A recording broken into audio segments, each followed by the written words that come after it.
Muito bem, senhoras e senhores, sejam muito bem-vindos a mais um episódio da série Inventando História no Enem. E olha só, eu tenho certeza, ainda mais nos tempos atuais, eu tenho certeza que você já se viu em dúvida, por exemplo, no que diz respeito às ideologias políticas clássicas e também ideologias econômicas de um modo geral. Então, o que eu trago para vocês hoje, nesse nosso curto vídeo aqui do Inventando História, tentando dar aquelas dicas-chave para você no seu Enem, é justamente sobre esse tema, as ideologias do século XIX. Ou seja, o liberalismo, o nacionalismo, os socialismos e também o anarquismo. E aí, ficou curioso? Então partiu Futuro Brasil! Vamos lá!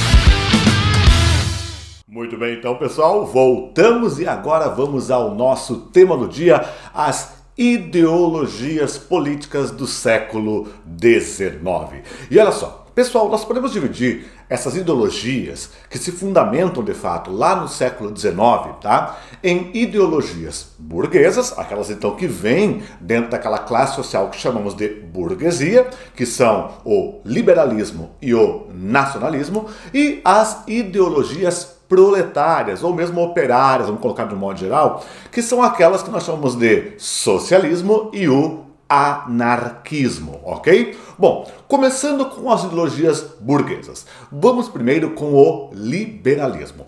É bom que se diga, pessoal, que o liberalismo tem suas raízes mesmo lá no final do século XVII, mas sobretudo ao longo do século XVIII. Ele é muito ligado, por exemplo, ao iluminismo. E eu tenho tanto o liberalismo social, no plano político, por aí vai, como o liberalismo no plano econômico. O liberalismo econômico é aquele que vem da escola clássica ou escola de Manchester, né? Lá do senhor Adam Smith, que publicou lá A Riqueza das Nações. Prega, por exemplo, a livre concorrência, a livre iniciativa e a não intervenção do Estado na economia.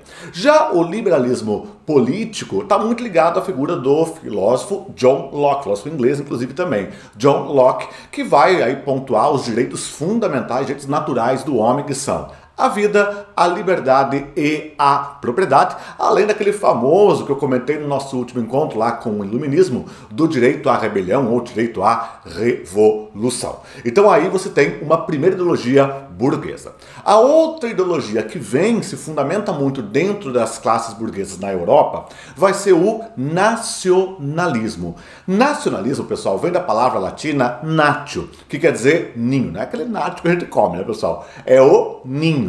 E esse ninho está muito ligado ao quê? A um pertencimento a um idioma comum, a uma história e cultura comuns e a um espaço geográfico comum. O nacionalismo, ele evoca pretensas heranças comuns, ancestrais de um certo povo, né? E tenta fundamentar alguma coisa muito próximo, por exemplo, de uma religião de Estado. É diferente, aliás, do patriotismo, né? Patriotismo é muito mais um sentimento pessoal, de apego seu à sua terra de origem. Isso é o patriotismo. Já o nacionalismo é aquele conjunto de um ideário verdadeiramente político que é muito instrumentalizado por políticos ou estados nacionais para seus fins. Então é no nacionalismo que você encontra coisas como bandeiras, hinos, brasões, modos de cultuar aquela nação, aquela ideia.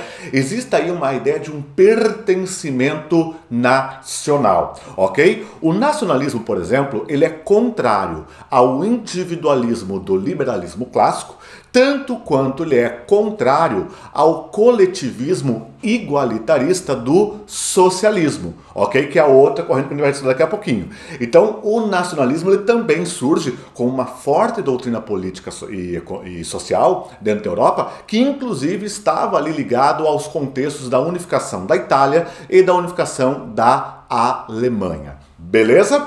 Já o outro conjunto de ideologias são aquelas que nós convencionamos chamar de ideologias proletárias. E aí vem o socialismo, ou melhor, socialismos, e o anarquismo. Por que eu falo socialismos? Porque há um socialismo que é utópico e um que é científico. O socialismo utópico, via de regra, é aquele que dá o problema, mas não dá a solução. Ou mesmo a solução é tão demasiado difícil em ser alcançada que por si ela torna-se uma utopia, um sonho improvável. E aí eu tenho alguns teóricos muito importantes, como Charles Fourier, Robert Owen e Saint-Simon, ok? Já o socialismo científico é aquele que, segundo eles próprios, davam o problema e davam a solução. Solução essa que passava então por uma revolução. É aí que entram dois filósofos alemães, o senhor Karl Marx e o senhor Friedrich Engels, tá? É dentro do socialismo científico, pessoal, que fala-se que a burguesia, que então mantém a ordem capitalista dentro de uma coisa chamada de ditadura da burguesia, que é uma ditadura minoritária, nunca abandonaria ou partilharia de fato o poder. Então, na ótica de Marx e na ótica de Engels, a única solução seria a tomada violenta do poder por uma revolução proletária, que instituiria então um Estado socialista. Porém, esse Estado socialista não é feito para durar, ele é um estado de transição para uma sociedade sem classes. E esse Estado, por sua vez, seria governado por uma nova ditadura, porém não uma ditadura minoritária como era a ditadura burguesa, e sim por uma ditadura majoritária, que é a ditadura do proletariado. Caberia então a essa classe, o proletariado, conduzir o mundo a uma sociedade sem classes, aonde então não haveria mais a luta de classes e que representaria, portanto, tanto o fim da história quanto o fim do Estado. Essa sociedade você conhece pelo nome de comunismo. Tranquilo? Claro que a obra, por exemplo, de Marx ela é muito mais extensa. Esta questão do comunismo está muito ligada ao famoso Manifesto do Partido Comunista, publicado em 1848, uma leitura até bastante rápida, é um panfleto, né? Uma obra panfletária, muito incendiária no contexto lá da Primavera dos Povos, né? Porém, a outra ideologia proletária é o anarquismo. A anarquia está ligado como sem governo. E o anarquismo é uma ideologia situada à esquerda política, tá? E ele tem alguns teóricos importantes, como Mikhail Bakunin, Pierre Proudhon, Enrico Malatesta e Kropotkin. O anarquismo, pessoal, ele é contra toda forma de Estado, autoridade e poder e visa atingir uma sociedade também sem classes. Aí você pergunta, Alain, mas qual que é a diferença, então, muito fundamental, entre o anarquismo e o socialismo, né? É que no socialismo, pessoal, lembra? Eu falei para vocês que existe um estado de transição, que é o estado de socialismo. E na ótica anarquista, havendo Estado, há alguém que controla o poder. E havendo alguém que controla o poder, surgiria apenas uma nova elite controlando esse poder. E para o anarquismo, o poder não tem que ser conquistado, ele tem que ser destruído. Então aí entra muito a ideia da autogestão. Eu sou o meu governo. É uma autogestão do indivíduo, mas dentro de uma coletividade, onde não haveria mais qualquer coisa próxima de um Estado ou mesmo de um partido, tá? Isso no anarquismo. Porém, pessoal, eu também pontuaria com vocês a chamada doutrina social da Igreja, publicada pela encíclica Rerum Novarum. Alguns vestibulares e por aí até citam isso como socialismo cristão.